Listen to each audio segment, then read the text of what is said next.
YTN 라디오가 보내드리는 신율의 뉴스 정면 승부 2부 시작합니다. 언제나처럼 제가 말씀드리는 거 있죠. 유튜브 들어가셔서 YTN 라디오 구독해 주시고요. 신율의 뉴스 정면 승부 좋아요와 댓글 남겨주시면 정말 감사하겠습니다. 자, 오늘 뉴스 정면 승부 2부는 민주당은 비상중으로 꾸며지죠. 오늘은 전 청와대 국민소통수석을 지내신 박수현 전 더불어민주당 의원 연결해서 입장 들어보겠습니다. 박 의원님 안녕하십니까? 예, 안녕하셨어요? 예. 자, 일단 어제 체포동의안 부결 소식 어떻게 평가하시겠습니까? 그래서 우선 제가 개인적으로 평가하는 것보다도 오늘 지역 행사장에서 많은 분들이 이야기를 들었어요. 잘했다고요? 우선 정말 민주당이 정말 뻔뻔한 방탄 정당이 됐다라고 이렇게 아주 혼을 심하게 내시는 국민도 계셨고요. 예. 또 어떤 분들은 야 이러다가 정말 민주당 방탄정당이라고 공격받고 지탄을 받을 텐데 어떻게 하려고 그러냐라고 우려 섞인 걱정을 하는 국민들도 계셨는데 예. 결과적으로 어떤 말씀이든 간에 민주당이 이 방탄 프레임에 또 한 번 갇힌 건 분명하다는 이야기죠. 예. 근데 왜 그렇게 됐을까요? 이게요. 제가 여쭤보고 싶은 게 한동훈 장관의 발언이 잘했다는 거는 아마 그렇게 생각하는 분들은 많지 않을 거예요. 근데 그 발언이 설령 문제가 있고 민주당 의원들이 모욕감을 받았다 하더라도 그 개인적인 모욕감을 공적 행위로 연결시키는 거 그거 잘한 겁니까? 그런데 저는 이제 두 가지로 잘 분리해서 보시자고요. 예. 우선 본회의 현장에서 이제 의원들이 판단을 했을 텐데 우선 저는 한동훈 장관이 이 혐의를 입증하고 국회를 설득하는 데 실패했다고 저는 생각을 해요. 그래서 그런 어떤 것들을 가지고 구체적으로 설명을 해야 되는데 개입된 정치적 발언은 아니겠으나 그런 어떤 정치적 발언을 한 것 아니겠어요? 그런데 이 윤관석 의원이나 이성만 의원의 주장을 보면 의원들이 이해를 한 것 같아요. 뭐냐면 증거인멸할 우려가 있어서 구속영장을 청구했다는 건 아닙니까? 그런데 윤관석 의원은 아니 그 사건 당시에 사용하던 핸드폰은 이미 오래돼서 사건이 되기 전에 자연스럽게 교체한 것인데 이게 어떻게 증거인멸이 될 수 있냐라고 하는 건 윤관석 의원의 말이 합리적으로 보이잖아요. 그다음 이성만 의원도 역시 검찰이 증거인멸 어떤 사례를 제시하지 못하고 있으면서 영장을 청구한다는 것이 어불성설이다. 다시 말해서 결과적으로 두 의원이 검찰의 이 과정이 이게 허술하다라고 해서 이걸 영장을 청구할 만한 그런 사안이냐라고 하는 그런 설득이 저는 조회했다고 생각을 하고요. 거기 한동훈 장관의 그 정치적 발언이 또 영향을 미친 것도 분명히 있는 것 같아요. 근데 이제 일반 국민들의 입장에서 볼 때는요, 구체적으로 증거인멸이 어떻고 이런 것보다는 기억에 그렇습니다. 남는 것은 방탄이라는 것밖에 남지 않거든요. 근데 저는 그럼요. 내년 총선을 앞두고 지금 열심히 뛰고 있는 제 입장에서도 마찬가지로 보면 아까도 앞에서 말씀드렸지만 이렇게 말씀하시든 저렇게 말씀하시든 결과적으로 다 방탄이라는 거 아니겠어요? 글쎄요. 네, 그런 것들이 이제 민주당이 감당해야 할 정치적 부담 생기는 것은 분명한 것이죠. 사실 예전엔 좀 덜 그랬는데 이재명 대표 체제가 들어선 이후로 민주당 의원들에 대한 체포동의안은 전부 부결됐습니다. 예외 없이 하나의 예외도 없이. 이런 식이 되면은 일각에서는 그런 얘기가 나와요. 이 방탄 증후군이냐, 방탄 중독이냐 이런 얘기까지 나오는데 이게 사실 정치인이나 정당에 있어서의 이미지는 하루아침에 생기지도 않고 하루아침에 사라지는 것도 아니거든요. 이거를 어떤 방식으로 이걸 돌파를 할 수 있을까요? 글쎄 이제 이게 참 저도 고민인데요. 예. 검찰이 저렇게 무리하게 하는 것에 대해서 정말 국민들도 많이 알고 계셔요. 그렇게 이야기하는 분들 계시고 그러나 지금 사회자께서 말씀하신 대로 그렇다 하더라도 결과적으로 이 중도층에 계신 국민들께서는 민주당 너무 심하게 방탄하는 거 아니냐라고 하는 그런 프레임에 민주당이 갇혀서 그렇게 민주당의 지지율이 떨어질 수 있는 것을 눈에 뻔히 보이듯 보고 있지 않습니까? 그럼 이것을 어떻게 할 거냐. 그렇다고 해서 지금 말씀드린 바와 같이 검찰이 정말 무리하게 특별하게 어떤 증거나 이런 걸 제시하지 못하면서 무리하게 이 체포영장 청구나 이런 것들을 남발하면서 하는 것도 그러면 총선에 불리하다고 해서 그런 것들을 그냥 국회가 그냥 멍하니 바라보고 그냥 거기에 바로 순응하면서 그렇게 할 것이냐, 그것이 잘하는 것이냐라고 하는 것. 그런다고 해서 꼭 민주당이 총선에서 승리할 것이냐, 누구도 어떤 것도 담보를 하지 못하죠. 그러나 사회자의 말씀에 제가 동의를 하면서도 그러나 국회는 국회가 해야 할 일을 해야 한다는 측면도 있다는 것입니다. 다시 말해서 정확하게 체포 동의안이나 이런 것들을 결정함에 있어서 국회의원은 헌법기관으로서 정확하게 그런 어떤 증거와 이런 것들에 의해서 판단할 수밖에 없는 부분도 또 있다. 그러나 말씀대로 민주당이 이 부분에 대해서 부담을 고스란히 또 안고 정치적 부담을 안고 있는 그것은 뭐 그런 어떤 국회에서 해야 할 일이라고 하는 것을 선택하면서 감내해야 될 몫이라고 생각을 할 수밖에 없죠. 물론 상당히 억울한 부분이 있을 수도 있고, 그죠? 예, 예. 그런데 이게 문제가 되는 게 뭐냐면 일반 국민들도 검찰이 영장 치려고 했을 때는 억울하다고 생각하는 분들이 100%일 겁니다. 그렇죠. 그런데 문제는 뭐냐면 국회의원들이 자신들의 특권을 이용을 해서 본인들의 억울함만 주장을 하고 일반 국민들의 억울함에 대해서는 별 관심을 안 써주는 것 같으니까 화가 나는 거 아니겠습니까? 맞습니다. 바로 국민들의 눈높이 이제 그런 것이고요. 예. 그래서 이제 말씀대로 민주당이 억울합니다. 검찰이 정말 너무 심합니다. 뭐 정치적으로 기획되고 뭐 이런 부분도 있는 것 같습니다. 막 이야기를 하고 싶겠죠. 그러나 지금 말씀대로 아니 뭐 소나기가 막 쏟아질 때는 어떻게 하겠습니까? 그걸 어떤 우산을 쓴다고 해서 그걸 다 피할 수가 있겠나요? 최선을 다해서 피하면서도 결과적으로 나중에는 맞을 건 맞고 그러면서 나중에 시간이 지났을 때 국민들께도 설명할 기회가 있겠죠. 뭐 이런 생각을 가지고 어쨌든 혼이 날 때는 억울한 게 있어도 좀 혼이 나는 자세와 태도를 보여드리는 것이 결과적으로 국민의 꾸중을 덜 받는 길이다 하는 것을 알면서도 참 이렇게 어렵게 가고 있네요. 네. 예, 또 하나 민주당이 억울하다고 생각할 수도 있는 문제를 여쭙겠습니다. 이재명 대표와 싱하이밍 중국 대사의 만남, 예. 여기에 대해서 여쭤볼 텐데요. 첫째, 네. 박수성님은 이게 제1야당 대표는 대한민국 의전 서열 8위고요. 실제로 민주당 같은 경우에는 압도적인 입법 권력을 가지고 있기 때문에 의전 서열보다 훨씬 높은 지위를 가지고 있다라고 평가할 수 있는데 이 국장급인 중국 싱하이밍 대사 집을 찾아가서 밥 먹었다. 이 공식적인 만남인가요, 일단? 근데 공식적인 만남이라고 가정한다면 그렇게 집에까지 찾아갈 이유가 있나요? 그래서 일단 제1야당의 대표가 공식 비공식이 어디 있겠습니까? 다 공식적인 것이겠죠. 그러나 이것이 이제 어떤 저는 이렇게 생각을 합니다. 싱하이밍 대사의 어떤 직급이나 이런 위치가 문제가 아니라 중국이라는 나라를 대표하고 있고 중국이 우리에게 그만큼 중요한 나라이고 서로 영향력들을 주고받는 그러한 나라 아니겠어요?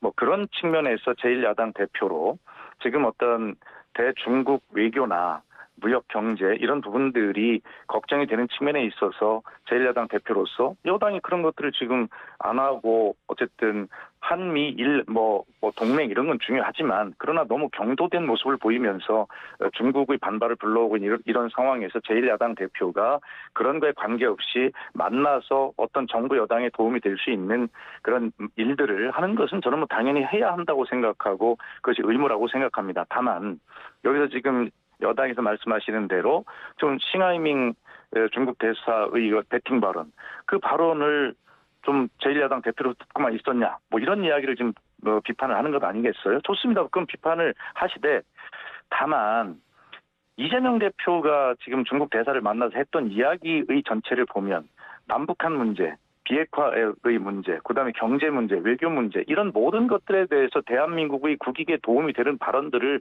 충분하게 많이 했는데 그런 발언들에 대해서는 주목하지 않고 이 발언 하나를 그걸 그냥 듣고 있었냐라고 하는 것을 가지고 그 만남의 전체를 거기에 그렇게 몰아넣는 것은 저는 부적절하다고 생각을 합니다. 이재명 대표는 한중 관계, 한반도의 어떤 정세에 도움이 되는 그런 발언을 충분하게 다 했다고 생각합니다.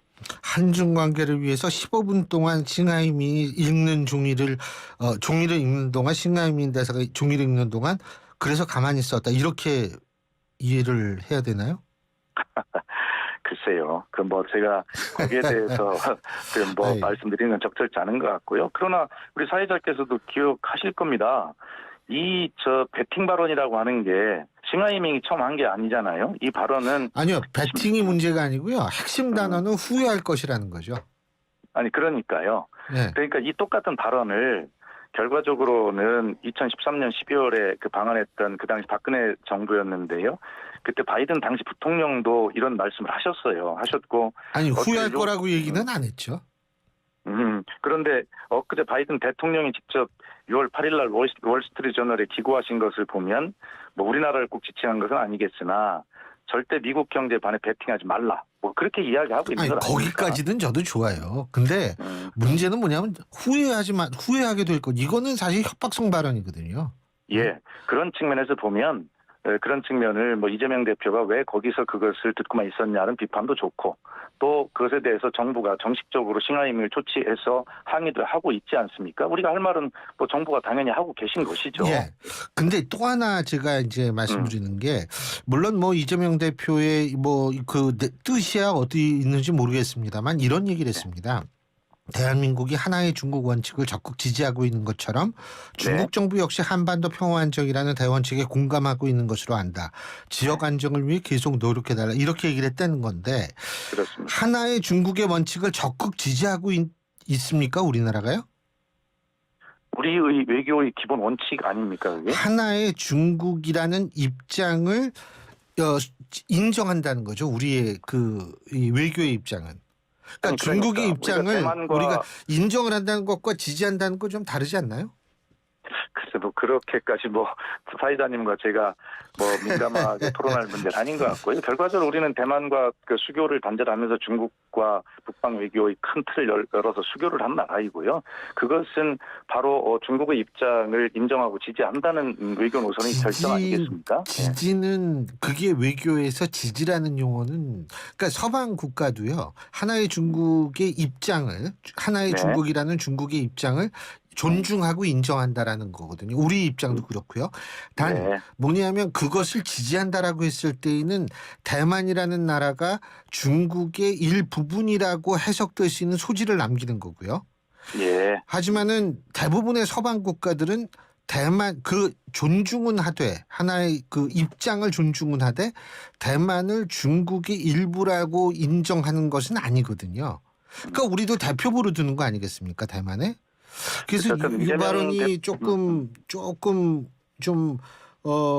위험하다라는 분석이 있더라고요. 그래서 여쭤본 거예요. 하여튼 뭐 그건 면밀하게 들여다볼 필요가 있겠고요. 다만 큰 흐름의 문제는 지금 이재명 대표의 발언을 가지고 이제 토론을 하니까 그런데 결과적으로 윤석열 정부의 큰 외교 노선을 전체를 볼 때 또 한번 이런 중국에 대한 문제를 좀 진지하게 좀 들여다볼 필요는 있다라고 하는 큰 흐름 속에 있는 것은 틀림없는 것 아니겠습니까? 근데 이거 지금 어떻게 해요? 근데 한중 관계 이제 한중 관계요? 그러게요. 참 큰 걱정이고 어쨌든 우리가 반도체를 가지고 쉽게 얘기하면 먹고 사는 그런 나라인데 반도체 수출이 벌써 41.5%나 감소했다고 하고 뭐 중국의 최대 무역 흑자극에서 적자국으로 전환이 되고 이런 문제들이 혹시 뭐 저도 자신은 없습니다만 혹시 어떤 그 외교 노선의 변화나 뭐 이런 것들이 영향을 미치고 있는 것은 아닌가라고 하는 것에 대해서 뭐 현상은 분명하게 그런 수치들로 나타나고 있으니까요. 그 원인을 정부가 좀 냉정하게 객관적으로 분석을 하면서 좀 국정을 운영할 필요가 있다라고 하는 그런 생각은 분명한 것 같아요. 예. 알겠습니다. 아참 그 조국 장관 전 장관 그 얘기 좀 여쭤봐야 되는데 뭐 오늘 서울대에서 파면됐더라고요. 저도 봤습니다. 예. 근데 뭐 어쨌든 파면 여부와는 상관없이 조국 전 장관이 총선에 출마할 거라고 보시죠? 박수선님도 저는 그렇게 보지 않고요. 그래요? 다만 그 조국 전 장관이 쓴 페이스북 글을 저도 좀 읽어봤는데 뭐 그런 게 느껴지더라고요. 뭐 새정치연합인가요? 그 당시에 이제 혁신위원으로 참여했던 어떤 자부심. 그때가 아마 안철수 전 대표와 함께했던 그 시절인가요? 그때 새정치민주연합이라고 하면 그때 안철수 대표 했던 그런 경우겠죠. 그러나 이제 조국 장관이 그 글을 보면 거기에 이제 문재인 대표 시절에 뭐 이런 걸 했다 이렇게 이제 기록하고 있는데요. 저도 뭐 정확한 건 모르겠고. 그러면서 이제 그렇게 민주당의 혁신에 참여했던 것을 좀 자부심을 가지고 있고 또 여러 가지 권력기관의 개혁이라고 하는 것을 문재인 정부의 민정수석으로서 해왔는데 자부심을 갖고 있더라고요. 당연히 가져야 되죠. 그런데 그 뒤에 글을 보면 문재인 정부의 모든 것이 부정되고 폄훼되는 역진과 태양의 시간 속에서 무엇을 해야 할지 고민하고 있다라고 하는 답답함을 저는 표현했다고 보지. 이것이 지도도 나침판도 없는 길 없는 길을 걸어가겠다고 해서 이것이 총선 출마로 바로 연결하는 것은 전 그렇게 봤거든요. 저는 무리라고 생각하고요. 어쨌든 또 조국 전 장관은 지금 재판 2심 계류 중 아닙니까? 박 수장님은 그래서 무리라고 생각하시는 거군요. 계류 중에서. 저는 뭐 그런 현실적인 이유도 있고요. 예. 그래서 조국 장관이 길 없는 길이라고 하는 말을 썼던데 저는 길 없는이라고 하는 것에서 앞쪽에 있는 길 없는 이런 거기에 방점을 두기보다는 그 중에서도 길이 있다는 것 아니겠어요? 근데 네. 그 길이라고 하는 것은 또 원칙도 있고 뭐도 있고 뭐 여러 가지 있을 거 아니겠어요? 네. 뭐 그런 그러니까 아무 길이나 막 가겠다 이렇게 해서 길 없는 앞에 방점을 찍어서 그렇게 하는 것보다는 그 와중에서도 나라를 위해서 할 수 있는 길을 찾겠다라고 하는 것인데 현실적으로 조국 장관이 아까도 말씀드렸습니다만 재판 2심 계류 중인 부분도 있고요. 또 조국의 강, 또 뭐 우병우 전 박근혜 정부 수석도 제가 그것도 여쭤보려고 그랬어요. 그거. 그러니까 결과적으로는 그렇게 되면 다음 총선은 결과적으로 다른 어떤 대한민국 미래를 놓고 경쟁하는 것은 다 어디 가고 결과적으로 그 지점 전선이 하나 있고 또 뭐 이준석 대표 공천하느냐 마느냐 하는 전선도 하나 있을 수 있고 또 안철수 의원은 뭐 김은혜 홍보수석을 거기다 공천하냐 마냐라고 하는 뭐 그런 어떤 지역적인 서너 가지들이 내년 총선을 완전히 그 어떤 보이지 않게 하는 대한민국 미래를 위한 경쟁은 보이지 않게 하는 그런 지점이 있기 때문에 저는 조국 장관도 그런 부분들에 대해서 잘 생각할 거라고 믿습니다. 근데 그 조국 전 장관이 만일 총선에 나오게 됐을 경우에는 그렇게 우리가 가정을 한다면 이게 이 선거 구도 제일 중요한 게 구도 아니겠어요? 근데 그 구도가 자칫하면 공정의 문제로 비화가 되고 공정 문제가 나오면 박탈감 문제가 나오고 박탈감 문제가 나오면 김남국 의원의 코인 논란이 또 이어지게 되고 그래서 이게 조국의 강이 남국의 바다로 흘러 들어가는 거 아니냐 이렇게 될 수 있는 상황 벌어질 가능성도 있는 거 아니에요? 근데 그렇게 걱정하시는 분들도 많이 계시고 또 그렇게 걱정을 사회자께서 해주셔서 고맙습니다만. 전 걱정이 아니라 지금 네. 칼럼을 쓰고 있는데 칼럼 제목이 어떨까 생각이 얼핏 나가지고 그냥 여쭤본 거예요. 예. 그러니까 아마 그렇게 걱정하시는 분들이 많이 계시더라고요. 계신데 저는 이렇게 믿습니다. 역사라고 하는 것이요.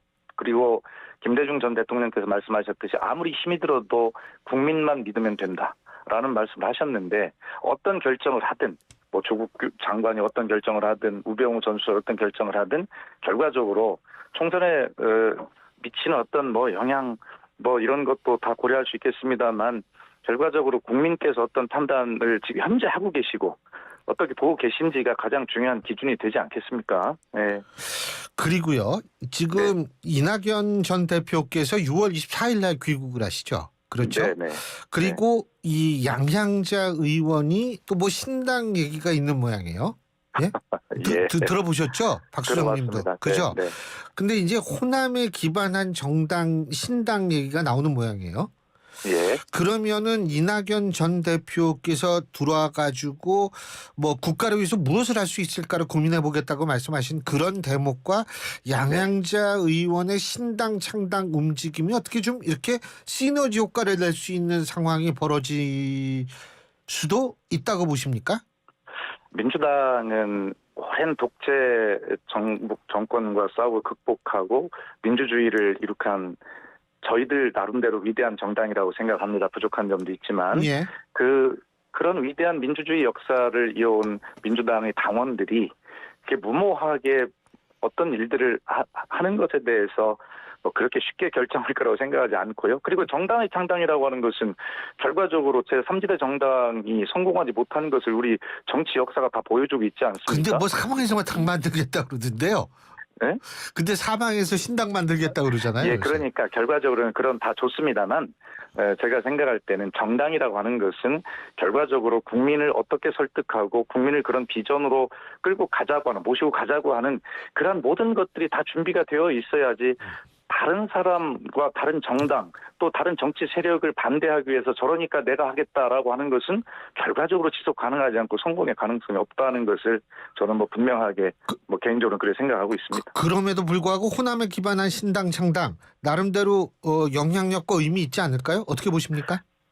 호남의 그 국민들께서 얼마나 그 민주주의를 이룩하기 위해서 노력해 오셨습니까? 결과적으로는 저는 민주당이 그러한 어떤 호남의 지지를 받지 못한다면 그런 위대한 호남인들의 선택을 받기 위해서 더 변화하고 더 개혁하고 그렇게 부단히 노력해야 된다고 생각하고 그런 과정에서 호남이 민주당을 버리고 다른 선택을 하는 것 뭐 그렇지는 않으실 거라고 저는 확신합니다. 네. 알겠습니다.